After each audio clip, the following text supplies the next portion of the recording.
Jadi beli gas daripada Amerika. Satu lagi tu Tun, saya tengok agak pelik Tun. Kita juga terpaksa beli up to $3 billion liquefied natural gas ni Tun, LNG ni Tun, daripada Amerika.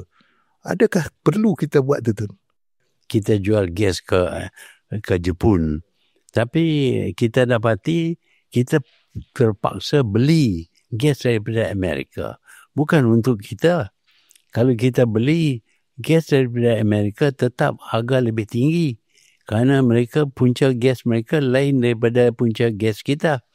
Jadi kita dipaksa membeli gas daripada Amerika yang kita tak perlu. Kita tak nak gas daripada lain kerana kita ada cukup gas dalam negara kita sehingga ada lebih gas dan boleh kita ekspor.